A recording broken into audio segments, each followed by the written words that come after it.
जय महामाया। आज के अनुसरण में आप सबका स्वागत है। कोई भी नहीं जानता कि किसके जीवन का हश्र क्या होगा, क्या होने वाला है, लेकिन सभी को इसका कुछ कुछ आभास होता रहता है और सभी चाहते हैं कि उनका दिखा हुआ ही सच हो। लेकिन सच्ची बात यह है कि भविष्य में किसके साथ क्या होने वाला है, किसकी ज़िंदगी का क्या हश्र होगा, इसका पूरा पता किसी को भी नहीं है। और फिर भविष्य है परिवर्तनशील। हम सब जब तक अपने जीवन को किसी लक्ष्य के साथ जोड़ करके नहीं जीना सीखेंगे, हमारा समय वैसे ही बर्बाद होता चला जाएगा। हमें कोई भी चीज़ें अपने आप में फंसा लेंगी। जो लोग एक लक्ष्य रख करके जीते हैं, उनको कम से कम इस बात का पता होता है कि कब उनका समय व्यर्थ बीत रहा है, या जिस चीज़ को वो देख रहे हैं या जिस काम को वो कर रहे हैं, वो उनके लक्ष्य के साथ हार्मनी में, सामंजस्य में, सिमिलैरिटी में, सिंक्रोनिसिटी में है या नहीं। और जो लोग एक लक्ष्य को रख करके जीते हैं, वो ज़्यादातर यही कोशिश करते हैं कि उनका समय बर्बाद नहीं हो।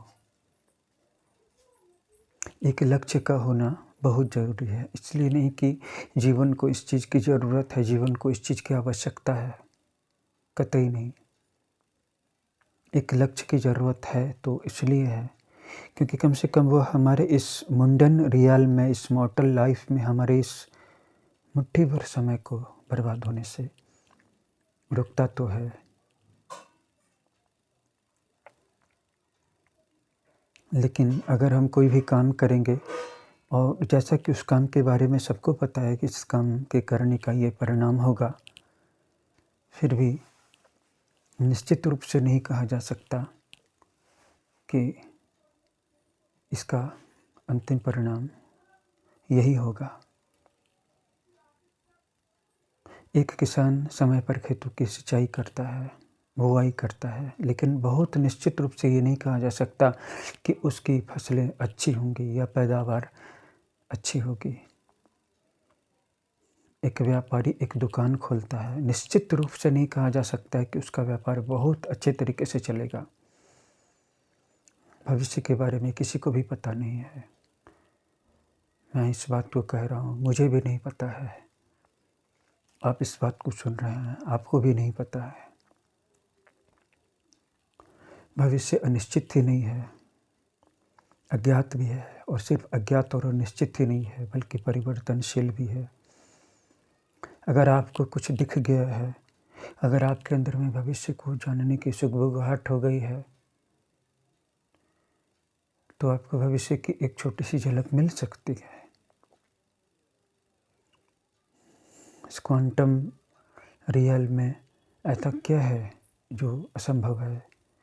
भविष्य की सुगबुगाहट हो जाती है जब हम बेताब होते हैं, जब हम बेचैन होते हैं, जब हम व्यग्र होते हैं, जब हम परप्लेक्सिटी से भर जाते हैं, तो हम अपने कर्म के परिणाम को जानने की इच्छा रखते हैं।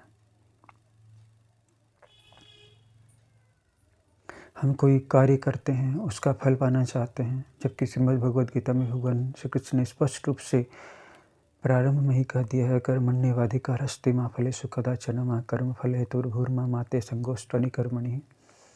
हे पार्थ, कर्म करने में ही तेरा अधिकार है। इसके बावजूद हम कर्म का फल पाना चाहते हैं। भगवान श्री कृष्ण ने गीता जी में भी कहा है कि कर्म के फल का हेतु बनने वाले लोग अत्यंत दीन हैं। इसलिए तो निष्काम भाव से कर्मों को कर। निष्काम भाव से कर्म करने से हम टूटने से बच जाते हैं। फल अपने मन मुताबिक आया तो ठीक, नहीं आया तो भी हम टूटेंगे नहीं। इसलिए सफल कैसे हों, इससे भी पहले हमें यह सीखना चाहिए कि हम टूटने से कैसे बचें। हमारी जो सफलता की यह दौड़ है, यह बहुत अंधी है। इसमें उस पार चले गए तो जीत जाएंगे और दुनिया में ढिंढोरा फिरते फिरेंगे कि हम सक्सेसफुल हो गए, सफल हो गए, कि मेरा बेटा इंजीनियर बन गया, कि मेरा बेटा आईपीएस बन गया, कि मेरी बेटी डॉक्टर बन गई, कि मेरी बेटी आईआईटी कर गई, या मैं आईएएस बन गया।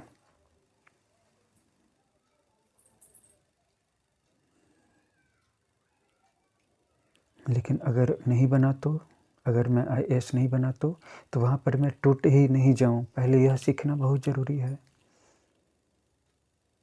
लेकिन फिर मैं बनूँगा कि नहीं बनूँगा, इस बात को मैं नहीं जानता, कोई नहीं जानता। लेकिन चूँकि स्पर्धा बहुत ज़्यादा है, प्रतिस्पर्धा, कंपटीशन बहुत ज़्यादा है, भीड़ भाड़, मारामारी, धक्का मुक्की, छीना झपटी बहुत ज़्यादा है, इसलिए कभी कभी जानने की इच्छा हो जाती है, इसलिए ज्योतिष का जन्म हो जाता है। लेकिन चूँकि कोई भी व्यक्ति पूरी तरह से खुद ज्योतिष को नहीं जानता है, इसलिए ज्योतिषियों की पूछ है, और हर ज्योतिषी का अपना अपना एक तरीका है, अगर वो सही में ज्योतिषी है तो।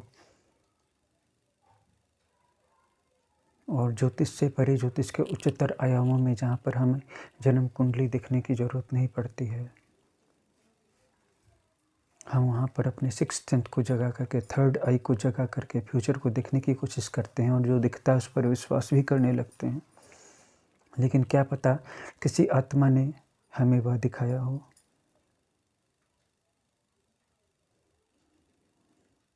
क्योंकि आत्माएं भी तो हमारे शरीर पर कब्जा करती हैं, अपना मकसद पूरा करने के लिए हमें डाइवर्ट करती हैं। हम सोए हुए थे, हम नींद में थे, अचानक से हमें एक विज़न मिल गया। वो विज़न बड़ा पक्का था, बहुत क्लियर था, लेकिन वो फ्यूचर का असली विज़न नहीं था। वो किसी आत्मा के द्वारा दिखाया गया एक विज़न था, एक भ्रामक प्रारूप, एक फैलेसियस पॉसिबिलिटी। असली फ्यूचर कभी किसी को दिखाई पड़ता है क्या? और अगर दिखाई पड़ेगा तो फिर वैसा क्यों घटित होगा? उदाहरण के लिए ऑस्ट्रेलिया और साउथ अफ्रीका के बीच में क्रिकेट मैच हो रहा है, वनडे का मैच हो रहा है, कौन जीतेगा? अब इसी का प्रेडिक्शन 50,000 लोग करेंगे तो 2-4-5,000 लोग ऑटोमेटिकली सही ही प्रेडिक्शन कर देंगे, क्योंकि वहाँ पर या तो जीत मिलने वाली है या हार। तो अगर 50,000 में से 45,000 लोग गलत ही बोले तो भी 5,000 लोग बिना किसी ज्योतिष के ज्ञान के, बिना किसी साधना के ऐसे भी बोल देंगे तो वो सही हो जाएगा, सही हो जाने वाला है। लेकिन क्या इसे ज्योतिष माना जा सकता है? और क्या इस तरह के तुक्के वाले ज्ञान पे भरोसा करके छोड़ा जा सकता है? क्या आधे अधूरे ज्ञान वाले ज्योतिषियों से ज्योतिष का परामर्श लिया जा सकता है, लिया जाना चाहिए? और क्या जो गुरु स्वयं नहीं पहुंचा है, उस गुरु से दीक्षा लेने से हमारी आत्मा का बेड़ा पार होगा, हम भवसागर के पार होंगे? स्वामी विवेकानंद ने कहा है कि अगर हम किसी नदी को गुरु मान लेते हैं या किसी पत्थर को गुरु मान लेते हैं, अगर हमारी भावना पूरी है, संपूर्ण है, तो वह पत्थर या वह नदी ही हमें मुक्त कर दे सकता है। इसलिए बात नदी या पत्थर की नहीं है, बात हमारे समर्पण की है। अगर हमारे जीवन में जो गुरु मिला है या जिसे हमने गुरु समझा है, अगर वो संपूर्ण नहीं है, या वो फेक है, झूठा है, मक्कार है, लोभी है, लेकिन हमारा मस्तिष्क उसे नहीं पहचानता, लेकिन हमारे हृदय का समर्पण पूरा है, तो हम दुविधा में नहीं जिएंगे। गुरु गोविंद दो खड़े काको लागू पाए। एक सेकंड के लिए इसके भी मन में दुविधा उठती है कि मेरे सामने गुरु भी खड़े हैं, गोविंद भी, तो मैं किसके चरणों को पकड़ूं? पहले गुरु के चरण को पकड़ सकता था, फिर गोविंद के चरणों को पकड़ सकता था। गुरु भी गोविंद को मिलाना चाहते थे, तो गोविंद ही मिल गया, गोविंद के ही चरणों को पकड़ लेता। यह द्वंद्व उठा तो उठा कैसे, यह डायलेमा आई तो आई कैसे? उसकी श्रद्धा के रियल में, उसकी श्रद्धा के क्वांटम में डाउट का बीज कैसे क्रिएट हो गया? जरूर कहीं कोई कमी थी, पकड़ ही लेता। और अगर उसके मन में था कि नहीं भले हरि गुरु आपने गोविंद दियो मिलाए, तो इस बात को फिर कहने की क्या ज़रूरत थी? मतलब एक तरफ गुरु के चरणों को भी पकड़ लिया और इस बात को फिर आकर के बता भी रहा है। जिसकी भी श्रद्धा संपूर्ण होगी, बताने के लिए उसके पास अवकाश कहाँ रह जाता है। श्रद्धा पूरी नहीं है, इसलिए अंदर में अशांति है। इसलिए पहुँच भी गए हैं तो वहाँ से छिटक करके, भटक करके किनारे आ गए हैं और लोगों को ज्ञान सिखा रहे हैं। जो भी व्यक्ति ज्ञान के मार्ग पे चल रहा है, वह किसी को क्यों सिखाएगा? उसका अपना पहुँच जाना ही इतना पर्याप्त है। श्रद्धा के क्वांटम फील्ड में डाउट की जगह हो ही नहीं सकती। गुरु गोविंद दो खड़े काको लगु पाए, और गुरु और गोविंद के अलग अलग थे।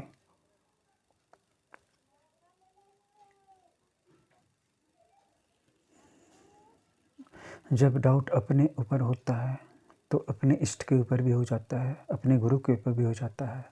लेकिन जब अपने ऊपर डाउट नहीं होता है, तब ना तो गोविंद के ऊपर डाउट होता है और ना गुरु के ऊपर। लेकिन अपने ऊपर विश्वास कब होता है? जब अपनी श्रद्धा पूरी होती है। और श्रद्धा कब पूरी होती है? जब हम हृदय पर विश्वास करते हैं कि मेरा हृदय जो कहता है वो गलत हो ही कैसे सकता है। तो क्या मेरा मस्तिष्क जो कह रहा है वो गलत है? नहीं। जो व्यक्ति श्रद्धालु है, जिसके अंदर में श्रद्धा जागृत है, ऐसे व्यक्ति के लिए दिल और दिमाग में, मस्तिष्क और हृदय में कोई भी फर्क नहीं है। वह फर्क देखता ही नहीं है। उसके लिए सब कुछ क्वांटम फील्ड ऑफ इंटीग्रिटी बन जाती है। वहाँ पर सब कुछ उसको अपना इष्ट ही नज़र आता है। वह अपने आप को भी अलग नहीं देखता। और ऐसा नहीं है कि उसे अद्वैत वेदांत की पुस्तकें पढ़नी होंगी, ग्रंथ पढ़ने होंगे, उपनिषद पढ़ने होंगे तब वो जानेगा। अगर तुम्हारी आत्मा में ज्ञान नहीं है तो लाखों उपनिषद पढ़ करके भी तुम्हारे अपने अंदर में ज्ञान पैदा नहीं किया जा सकता है। जिसे हम लर्निंग समझते हैं वह लर्निंग नहीं है, वह रिमेंबरिंग है।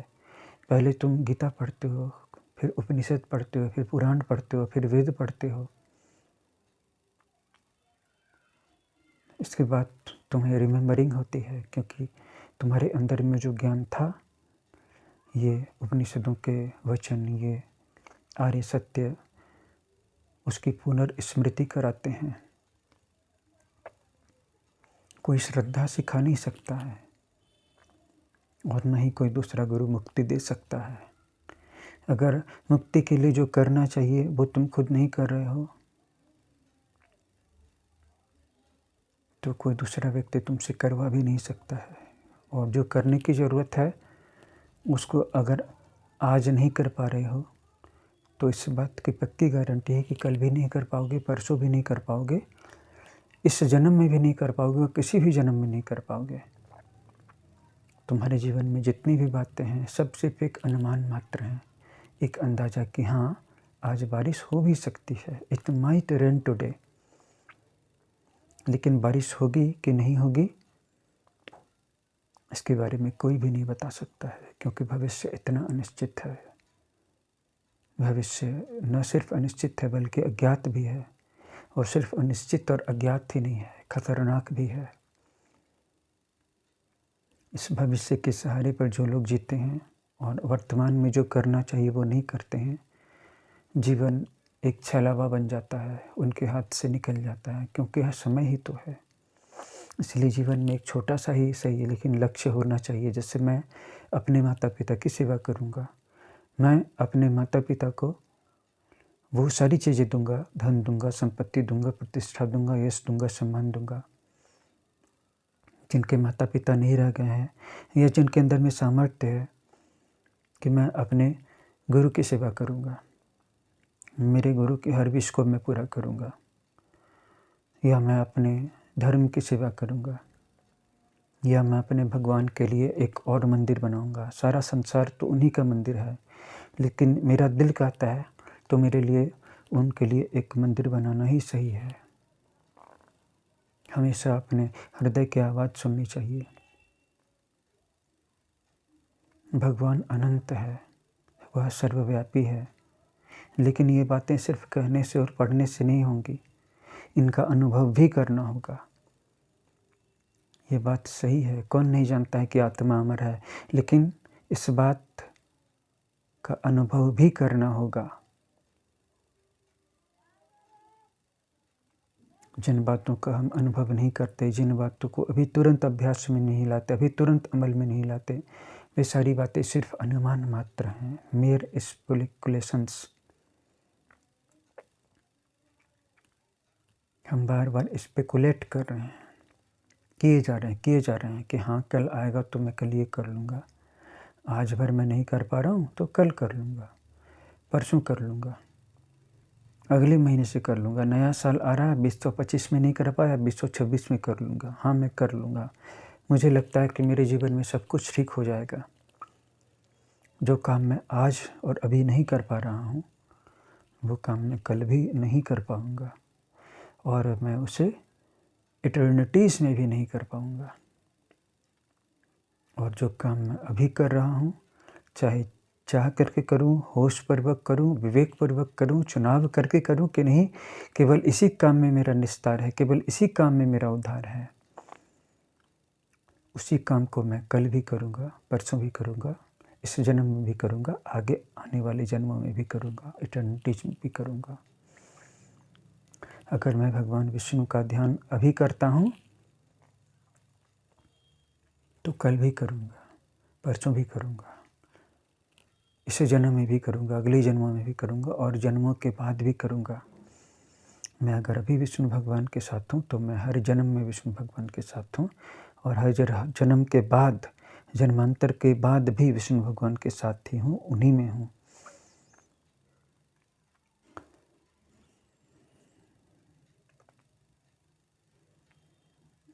इसलिए अगर मैं भी माया के पीछे भाग रहा हूँ, धन के पीछे भाग रहा हूँ, दौलत के पीछे भाग रहा हूँ, तो क्या इसका उद्देश्य यह है कि धन प्राप्ति के बाद मैं, क्या गारंटी है कि मैं और ज़्यादा धन के पीछे नहीं भागूंगा?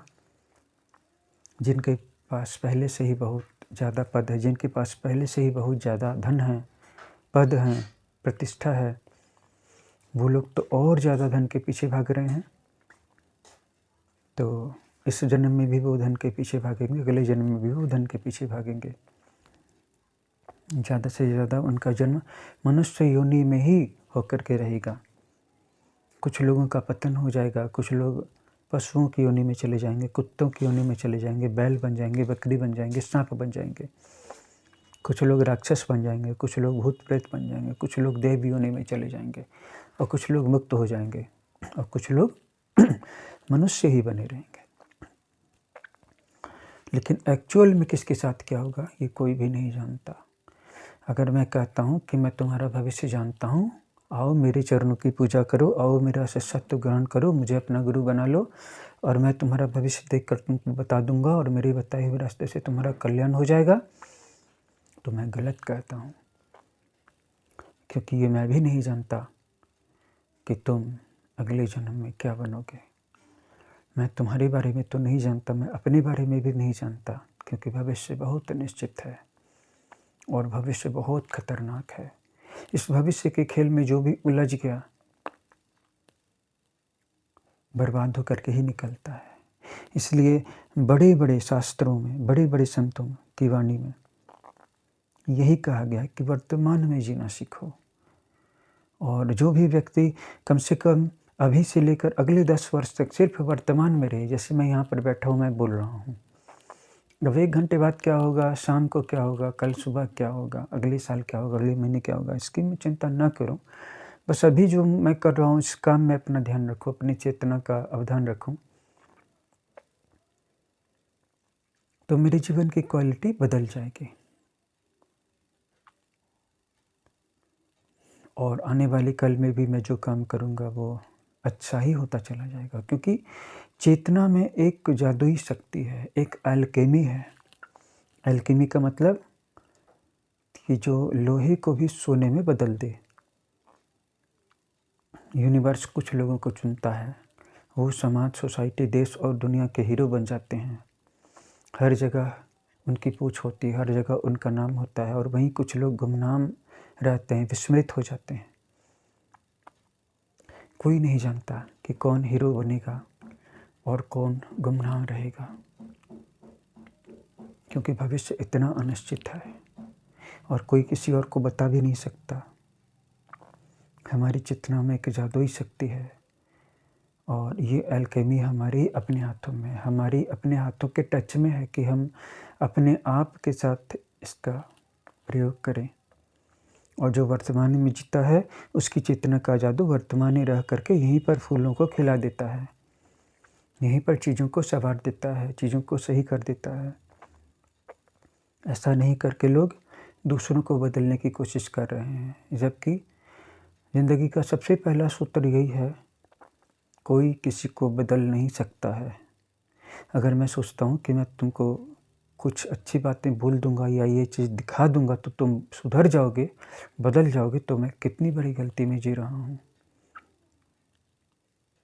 और ना तुम मुझे बदल सकते हो, ना मैं तुम्हें बदल सकता हूँ, ना हम सब मिल कर के एक चींटी को भी बदल सकते हैं। जिसको बदलना होगा वह खुद अपने आप को बदल लेगा, और जब तक उसको जीवन से कड़वे सबक नहीं मिलेंगे वह अपने आप को नहीं बदलेगा, वह ऐसे ही नींद में चला जाएगा। और जब ऐसा व्यक्ति जो अपने आप को ही बदलने के लिए तैयार नहीं है, दूसरों को बदलने की बात करता है, ऐसा व्यक्ति जिसको खुद ही रास्ता नहीं मिला है, दूसरों को रास्ता दिखाने की बात करता है, जो खुद को नहीं बदल पाया समाज को बदलने की बात करता है, दुनिया को, देश को बदलने की बात करता है, जो अपने माता पिता की सेवा नहीं करता है, वह समाज की, देश की सेवा करने की बात करता है, जाति की, धर्म की सेवा करने की बात करता है।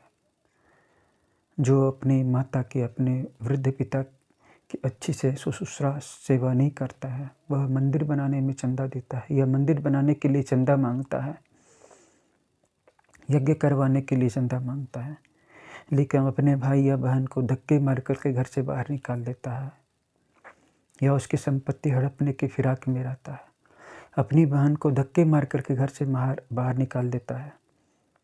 वह मर गई, हरा गई, भूखे है, भटक रही है, भीख मांग रही है, लेकिन खुद पूजा पाठ करता है, खुद मंदिर बनाने के लिए चंदा मांगता है, यज्ञ करने के लिए चंदा मांगता है, प्रवचन करता है, आचार्य बनता है, और खुद तो गड्ढे में गिरा हुआ है ही, उसके ऊपर जो लोग विश्वास करते हैं वो भी गड्ढे में गिरते हैं। लेकिन समाज करे तो क्या करे? आज समाज में कोई गुरु नहीं है, आज समाज में कोई मार्गदर्शक नहीं है, लोग जाएं तो कहाँ जाएं, करे तो क्या करें? और जैसे हम आने वाले कल को नहीं जानते, कल मेरे साथ क्या होगा या कल किसी के साथ क्या होगा, ये काम होगा या नहीं होगा, वैसे ही हम किसी व्यक्ति के बारे में भी नहीं जानते, हम किसी इंसान के बारे में भी नहीं जानते हैं।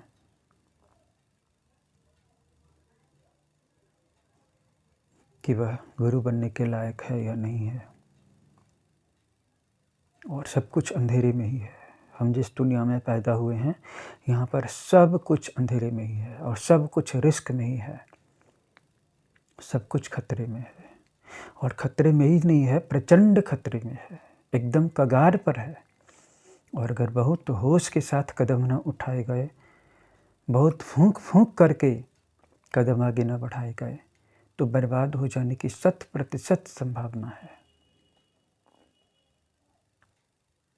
क्योंकि हम एक तो जानते नहीं हैं, दूसरी बात है कि कुछ न कुछ कर ही रहे हैं, तो जो कर रहे हैं वो गलत ही है।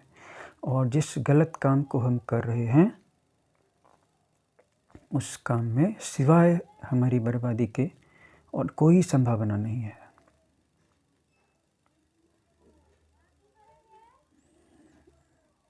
ईश्वर से यही प्रार्थना है कि हम सबके अंदर में विवेक पैदा हो, जिसकी रोशनी में हम अगर सही काम नहीं कर सकें तो गलत काम तो कम से कम ना करें। अगर सही गुरु ना मिले तो गलत गुरु को अपना गुरु नहीं मान लें।